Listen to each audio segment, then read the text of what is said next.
Hello again, my name's John. I'm a retired cook from the northeast of England in the UK, and welcome to another one of my pie videos. And in this one I'll be making these mouth-watering individual steak and cheese pies made with tender pieces of beef in a rich gravy topped with mature cheddar cheese, all encased in my delicious hot watercress pastry. And I guarantee once you try these stunning pies, they'll go straight onto your family recipe keeper list. I'll also show you a variation using blue cheese too. You can see the ingredients list and full written method for this recipe on the recipe page on the channel's website. And the link to that page and lots more is in the description box under the video. Just find and click on the word more, and that'll give you access to all the relative links for this video, including our website store products. Okay, let's get on with today's recipe. And for a change, I'll start by making the pastry first this time. And once again, I'll be using my hot watercress pastry method, as it's quick, it's easy and it's delicious. Start by putting your water in a small saucepan and onto a low heat. Firstly, add the lard to the pan. Now lard is a pork product, so if you don't like or use pork ingredients, use a solid vegetable fat instead. Or you can get away with just using all butter. Next, you can add the butter to the pan. Now let that slowly heat up until all the fats have melted. And while that's heating up, get your flour into a large bowl and add the salt. Now mix those together and form a well in the middle.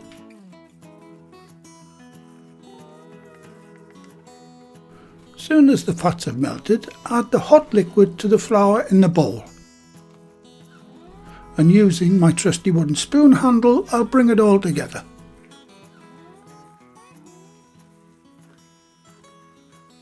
Now switching to your bowl scraper, clean down the sides of the bowl and start folding the pastry.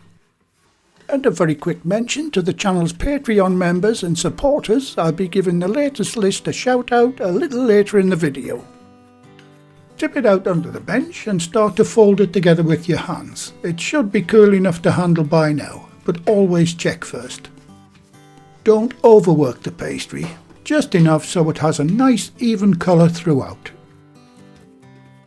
Form the dough into a rectangle and using your bench scraper cut it into 2 or 3 pieces. Flatten and form the pieces into squares. Wrap each piece in cling film as shown. Dividing and flattening the pastry out like this just helps it cool a lot quicker in the fridge. And before you say, I am using biodegradable cling film.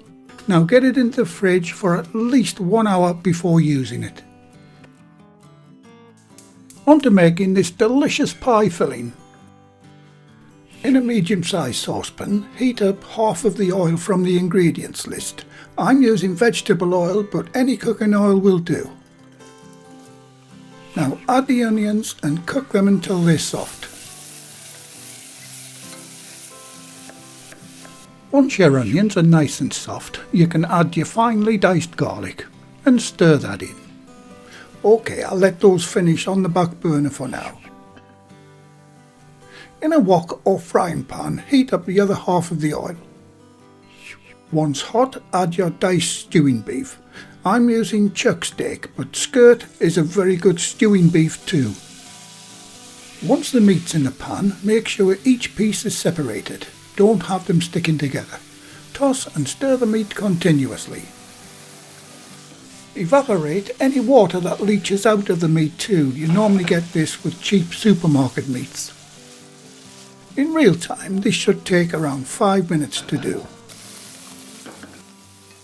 Once the beef has some colour, transfer it to the now softened onions in the saucepan.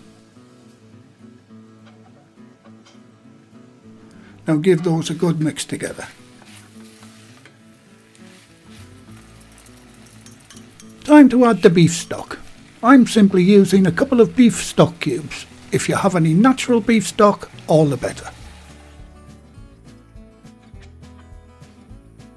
Next to go in is a tablespoon of tomato puree. Now give that a good mix. The next ingredient is optional really, and that's a couple of teaspoons of Worcester or Worcestershire sauce. Now season to taste with salt and black pepper, but be careful with the salt, especially if you've used stock cubes.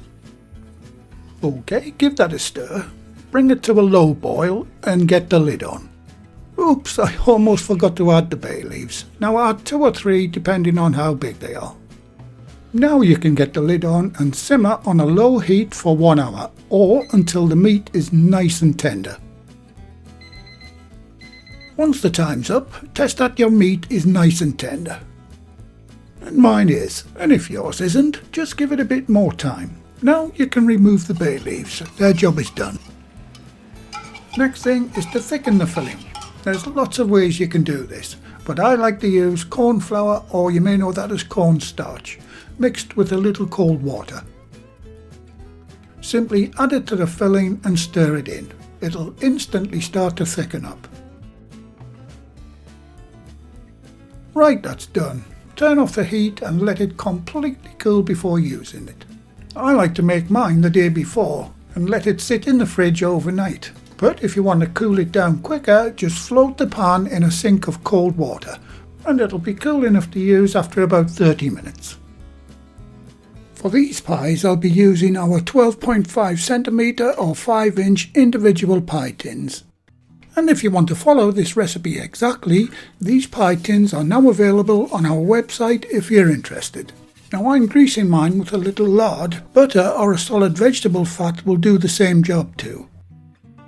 For rolling the pastry out, I'll be using our adjustable stainless steel rolling pin. Now these are also available on the website. These amazing rolling pins take all of the guesswork out of rolling your pastry out to the correct thickness. And for this one, I'll be using the 3mm or 1/8 spacer. On to rolling out the pastry. Now if your pastry's been in the fridge for more than 2 hours, take it out 30 minutes before you intend to use it. Just manipulate the pastry a little and the heat of your hands will soften it up, making it easier to work. For demonstration purposes, I'll make 1 large disc for the base of one of the pies and 1 for the lid of the pie. I'll do the rest off camera. Dust the bench with a little flour.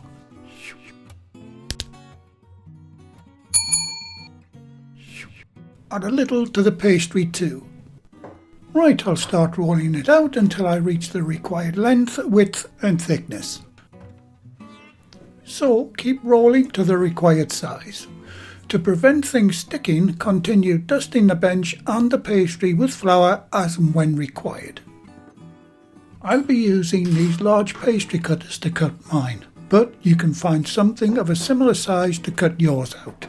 The pie bases for my tins needs to be approximately 17cm or 6.5 inches. Right, that's the base pastry for mine cut. Now I'll cut the lid for the pie. And for the lids of the pies, they need to be around 14cm, that's about 5.5 inches. I'll leave a link in the description box below the video to where you can get hold of these really handy large pastry cutters. You'll also need to re-roll all of your pastry trimmings, by the way. There is enough pastry in this recipe to make all 4 5-inch individual pies. And there you go, 4 bases and 4 lids, all ready to go. Before going any further, preheat your oven to 170 degrees Celsius, that's 340 Fahrenheit or gas mark 3. Time to put these beautiful pies together. First job is to make the egg wash. Crack a large egg into a container, add a dash of milk and whisk vigorously until it runs off the whisk as a loose liquid. As I normally do with my pie recipes, I'll fully assemble one pie from start to finish and do the other 3 off camera. Start by adding a base pastry to the greased pie tin. Gently work the pastry down into the tin. Flatten the excess pastry onto the lip of the tin. And for those guys and girls with long fashionable nails, take a spare piece of pastry and push it right down into the corners of the tin where the side meets the base. It's important to get it right down into that corner. Grab a fork and prick a few holes into the base as shown. Try to follow my evenly spaced pattern. This is called docking the pastry. It just helps stop the pastry base from bubbling up in the oven. Okay, I transferred my filling to a bowl and it's been in the fridge for the past 6 hours. And as you can see, it's thickened even more. Perfect for pies. Right, onto the good bit. Spoon the filling into the base. Add a couple of spoons of the filling at a time and level it off as you go. Your finished level should be around 5mm or 1/4 of an inch below the top of the pie, and that leaves enough space to get the cheese in. Now add around 50 grams or 1½ ounces of a good mature cheddar cheese. And that's one of 2 of the all cheddar pies done. I'll show you what the Danish blue cheese ones looks like in a moment. Once your filling's in, get your egg wash and brush it all around the lip of the pastry. Try not to get any wash between the pastry and the tin, as this will stick like glue in the oven. It wouldn't be the end of the world, but it's a problem that can be easily avoided by being careful. Now line up the lid and gently press it down all around the lip of the tin. Using your fingers and thumbs, crimp all around the edge of the pie. This just takes a little practice, you sharp get the hang of this. Right, using the back of a knife blade, cut away the excess pastry. Using the back of the knife just prevents the non-stick coating getting scratched on the tins. Once that's done, crimp all around the edge of the pie again. This tidies up the pie, but more importantly ensures a good seal when baking. Almost done. Cut 2 or 3 vent slits in the middle of the pastry. Now brush egg wash all over the lid of the pie, once again being careful not to get any between the pastry and the tin. And there you go, one beautiful looking pie all done and ready to bake. That's the other cheddar one. This blue cheese one is absolutely outstanding. Steak and blue cheese is a match made in heaven. And the last one is a mixture of blue cheese and cheddar. Also superb. And here's all 4 completed and ready to go into the oven. Don't forget to mark which one's which. 1 vent blue, 2 vents cheddar and 3 vents cheddar and blue. FYI, you can freeze at this stage for future use. Simply defrost in your fridge for 24 hours and then bake as normal. Right, get them into the oven and bake for 45 minutes. And while those are baking, I hope you don't mind if I give my 4 recipe books a quick shout out. The books have lots of our favourite recipes from our work kitchens in them. And also, book 4 in this series is totally dedicated to bread recipes. The skeleton style oven gloves, now supporting our company name, are also available too. Just check out the link in the description box to our website store if you're interested in any of these items. Right, time's up on the pies. If yours is still a little light in colour at this point, just give them a few more minutes in the oven. But mine are done and looking fantastic. They're also kicking out an amazing aroma. Our kitchen smells absolutely divine at the moment. Now these are way too hot to do anything with at the moment, so I let them sit still in the tins on a wire rack for about 10 minutes or so. And when I come back, we'll have a look on the inside and give them a taste. Absolutely can't wait. Okay, they've been sitting there for a while now and it's time to give them a try. And here's what the bottom of the pie looks like. Nicely cooked. Right, I'll carefully cut one open and have a close-up look at the inside. They are still quite hot. And just look at that mouth-watering filling. The cheddar cheese has filtered down through the meat and gravy, and that aroma is actually getting better. Okay, time for a big bite of this outstanding pie.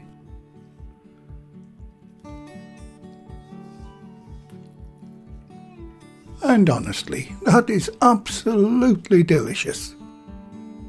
And this is what my personal favourite looks like, and that's the blue cheese one. And there you go, an absolutely stunning pie recipe that will guarantee a big thumbs up from everyone who tries one, young and old. And as mentioned earlier in the video, here is the latest list of my Patreon, PayPal and Super Thank You button supporters. And they are Anik Burns, Brian Morrow, Dan Calgero, Tobias Larman Hansen, The Doctor 1225, John Cowles, Robin Page, Megan Lewis, Jens K3250, Mo Ketchups, RBSB Blackburn 6819 and Novinia Rawlinson. and there's also one who wishes to remain anonymous. Thanks very much guys, I really do appreciate all that you do in supporting the channel. Well, thank you again for watching. Please like, share, comment and subscribe by hitting the circle above. If you do subscribe, activate the bell icon next to the subscribe button on my channel page. And by doing that, you'll be automatically notified every time I upload a new video. And in the meantime, here's a few of my other videos and playlists that you may want to watch. So, until the next time, be safe in your kitchen and bye for now.